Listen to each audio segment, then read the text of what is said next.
तो सिर्फ इकलौते हार्डवर्क से 70/70 नहीं आएंगे। अब आपको लगाना पड़ेगा अपना दिमाग। आज मैं आपको बताने वाली हूं वो शॉर्ट टॉपिक्स जहां से आपके क्वेश्चन आएंगे ही आएंगे। 10 इयर्स की PYQ एनालिसिस के बेसिस पे दे रही हूं एंड सच बताऊंगी कि यार ये वो टॉपिक्स है जहां से हर दूसरे साल क्वेश्चन रिपीट हुआ है।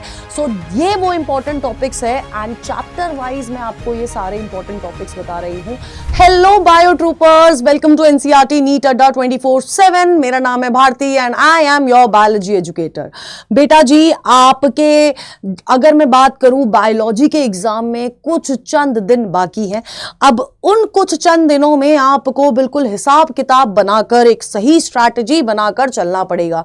अब सही स्ट्रैटेजी क्या है? हार्डवर्क नहीं, तो सिर्फ इकलौते हार्डवर्क से 70/70 नहीं आएंगे। अब आपको लगाना पड़ेगा अपना दिमाग, जो कि आप लगा रहे होंगे, लेकिन हमें थोड़ी स्मार्टनेस दिखानी पड़ेगी, हमें दिखानी पड़ेगी थोड़ा सा स्मार्ट वर्क। तो अब आज मैं आपको बताने वाली हूं वो शॉर्ट टॉपिक्स जहां से आपके क्वेश्चन आएंगे ही आएंगे। अगर मैं बोर्ड्स एग्जाम की बात करूं, क्योंकि ये जो आपको शॉर्ट टॉपिक्स दे रही हूं ये लास्ट 10 इयर्स की PYQ एनालिसिस के बेसिस पे दे रही हूं एंड सच बताऊंगी कि यार ये वो टॉपिक्स है जहां से हर दूसरे साल क्वेश्चन रिपीट हुआ है। सो ये वो इंपॉर्टेंट टॉपिक्स है एंड चैप्टर वाइज मैं आपको ये सारे इंपॉर्टेंट टॉपिक्स बता रही हूं। तो इससे क्या होगा, अगर आपको वो पूरा चैप्टर नहीं आता है, लेकिन अगर आपको ये कुछ टॉपिक्स आते हैं तो भी आपका स्कोर इंक्रीज हो जाएगा। और खासकर वो बच्चे जो बेचारे मेरे अभी प्यारे से नन्हे मुन्ने बच्चे अटके हुए हैं, बिल्कुल मतलब बढ़ ही नहीं रहे हैं नंबर, सैंपल पेपर पे सैंपल पेपर बना रहे हैं, 40-45 बढ़ रहे हैं, है ना, 35-35 नंबर आ रहे हैं बेटा। तो तुम लोगों के लिए ये वीडियो एकदम मतलब वन स्टॉप सोल्यूशन होने वाला है, क्योंकि तुम्हें ये सिर्फ ये वाले टॉपिक्स पढ़ने हैं एंड सच बता रही हूं बोर्ड्स में इससे बाहर नहीं आता है। मैक्सिमम जो कवरेज होगी ना वो इन टॉपिक से होगी। एंड अगर आपको चैप्टर वाइज वेटेज जानी है तो ऑलरेडी एक वीडियो आपको इसी चैनल पर मिल जाएगी, वो भी जाके देख लीजिएगा, क्योंकि दैट इज ऑल्सो इंपॉर्टेंट। अब सबसे पहले बात कर लेते हैं बेटा जी with the chapter sexual reproduction in flowering plants. जब मैं इस चैप्टर की बात करती हूं तो यहां पर आपको प्री फर्टिलाइजेशन इवेंट्स, जिसमें आपको माइक्रोस्पोरोजेनेसिस और मेगास्पोरोजेनेसिस के बीच में डिफरेंशिएटिंग क्वेश्चन मिल सकता है, या फिर एक लॉन्ग क्वेश्चन मिल सकता है। पॉलिनेशन से क्वेश्चन आता है, डबल फर्टिलाइजेशन से आता है, और स्ट्रक्चर ऑफ मेगास्पोर एक और वीडियो मैंने बनाई है जिसमें मैंने आपको ऑल इंपॉर्टेंट डायग्राम्स बताए हैं, जो आपके मेजर इंपॉर्टेंट डायग्राम्स है, वो भी मिल जाएगी, वो भी देख लेना है। ऑल्दो मैंने यहां पर भी मेंशन करे हैं, ठीक है। फिर आ जाता है चैप्टर ह्यूमन रिप्रोडक्शन, जहां पर आपको गेमिटोजेनेसिस, फीमेल रिप्रोडक्टिव सिस्टम एक ऐसा टॉपिक है जहां से हर साल क्वेश्चन आता है। मेंस्ट्रुअल साइकिल एक ऐसा टॉपिक है और वहीं पर स्ट्रक्चर ऑफ स्पर्म भी पूछा जाता है। अब बात कर लेते हैं बेटा जी रिप्रोडक्टिव हेल्थ की। बेटा कॉन्ट्रासेप्शन और ART के अलावा ज्यादा टॉपिक्स है नहीं, और इन्हीं दो टॉपिक से घुमा फिरा के क्वेश्चन आता है।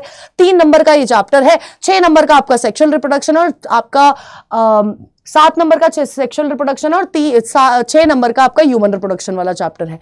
तो ये कुछ टॉपिक है जो आपको इस यूनिट से करने हैं। Next we have principle of inheritance and variation. अब मैं जब इस यूनिट की बात करती हूँ बेटा 20 नंबर ये यूनिट लेके आती है, और अगर आपको अपने मार्क्स सिक्योर करने हैं, एक अच्छा नंबर, एक अच्छे मार्क्स सिक्योर करने, 65+ सिक्योर करने, तो आप इस यूनिट को इग्नोर करने के हालात में नहीं हो, ठीक है। आई नो टफ लगती है, बट मैं आपको बताना चाहूंगी कि इसके वन शॉट ऑलरेडी परम सर ने करा रखे हैं, वो जरूर देखिएगा एंड मैराथन बहुत जल्दी आपको मिलने वाली है। बट अगर मैं आपको बताऊं कि इसके इंपॉर्टेंट टॉपिक्स क्या है, तो आपका इनकम्प्लीट डोमिनेंस हो गया, ABO ब्लड ग्रुप हो गया, हनी बी का सेक्स डिटर्मिनेशन, पेडिग्री एनालिसिस, और डिसऑर्डर्स में आपका मेंडेलियन डिसऑर्डर से इस चैप्टर से क्वेश्चन आता है। 8 नंबर का ये चैप्टर है। वहीं पर जब मैं मॉलिक्यूलर बेसिस ऑफ इनहेरिटेंस की बात करती हूं तो यहां पर आपके DNA का डबल हेलिक्स स्ट्रक्चर, रेप्लिकेशन और ट्रांसलेशन से क्वेश्चन ज्यादा पूछे जाते हैं। फिर आपका ट्रांसफॉर्मिंग प्रिंसिपल, मेसेल्सन और स्टॉल एक्सपेरिमेंट, और हर्शे एंड चेज एक्सपेरिमेंट। अब एक्सपेरिमेंट जितने भी मेजर इंपॉर्टेंट एक्सपेरिमेंट है उनकी भी वीडियो आपको बहुत जल्दी मिल जाएगी इसी चैनल पे। तभी तो बोल रही हूं जो मिलेगा यही मिलेगा, और इसी चैनल से जुड़े रहना है अपने बायोलॉजी एग्जाम तक, है ना। और उसके बाद अगर नीट दे रहे हो तो भी यही वन स्टॉप सोल्यूशन है, तो यही रहना है, मैं आपको बता रही हूं। ठीक है। इसके अलावा जेनेटिक कोड का फीचर आपसे बहुत बार क्वेश्चन पे पूछा जाता है, लैक ऑपरेंड पूछा जाता है और डीएनए फिंगरप्रिंटिंग से क्वेश्चन आते हैं। फिर आ जाता है बेटा जी आपका छोटा सा प्यारा सा नहीं है ये चैप्टर, थोड़ा बड़ा चैप्टर है बट प्यारा चैप्टर है, that is evolution. SL Miller का जो एक्सपेरिमेंट किया था उन्होंने, उसके बेसिस पे क्वेश्चन आता है। हार्डी विनबर्ग इक्वेशन से क्वेश्चन आएगा, उससे न्यूमेरिकल भी आएंगे। और इससे याद आया, इसका एक अलग सेशन होगा जहां पर हम लोग न्यूमेरिकल प्रैक्टिस भी करेंगे और पेडिग्री एनालिसिस का भी एक अलग सेशन होगा जहां पर तुम अपने क्वेश्चन प्रैक्टिस करोगे। देखा, आई टोल्ड यू। उसके अलावा बेटा जी अडैप्टिव रेडिएशन, अगर मैं आपको बोलूं आपके एविडेंसेस में, तो फॉसिल्स और होमोलोगस एनालोगस स्ट्रक्चर से सबसे ज्यादा क्वेश्चन पूछे जाते हैं, चाहे वो एमसीक्यू हो, चाहे वो 2 मार्कर हो, 3 मार्कर हो, ठीक है। और फिर आ जाता है बेटा जी आपका इवोल्यूशन ऑफ मैन। इस टॉपिक से क्वेश्चन आना ही आना है, ठीक है। तो ये कुछ टॉपिक है, ये 3 चैप्टर यानी कि आपकी unit that is genetics and evolution वाली यूनिट से ये कुछ टॉपिक्स है जो आपको मेजरली करके रखने हैं। नेक्स्ट आ जाता है बेटा जी आपकी third unit, that is biology and human welfare, जिसमें पहला चैप्टर है ह्यूमन हेल्थ एंड डिजीज और 9 मार्क्स का ये चैप्टर है। टोटल ये दोनों चैप्टर मिला के 12 नंबर के आते हैं, 9 मार्क्स, जहां पर आपका इन्फेक्शियस नॉन इन्फेक्शियस के बीच में आ जाता है। प्लाज्मोडियम भैया की लाइफ साइकिल बहुत पूछी जा रही है, ठीक है। टाइप्स ऑफ बैरियर, वो आपकी इनेट इम्यूनिटी के बारे में बहुत पूछा जा रहा है। एंटीबॉडी का स्ट्रक्चर के बारे में पूछा जाता है। सेलुलर रिस्पॉन्सेस से क्वेश्चन आता है, जो आपका इम्यून रिस्पॉन्सेस है, जो सेल मीडिएटेड इम्यून रिस्पॉन्स है और आपका एंटीबॉडी मीडिएटेड इम्यून रिस्पॉन्स है। एड्स से और कैंसर से अब सबसे इंपॉर्टेंट क्वेश्चन जो बहुत बार रिपीट होता है वो है बेटा जी effect of drug and alcohol abuse. ये बहुत मेजरली क्वेश्चन आता है आपके सीबीक्यू वाले क्वेश्चन भी आपके इससे बन जाते हैं और लॉन्ग आंसर भी इसमें बन जाते हैं। एंड एक क्वेश्चन तो हमने पीवाईक्यू में प्रैक्टिस करा होता है, तुमने नहीं देखी होगी ना पीवाईक्यू सीरीज, उसकी अलग प्लेलिस्ट बनी हुई है, सारे चैप्टर वाइज पीवाईक्यूज आपको मिल जाएंगे।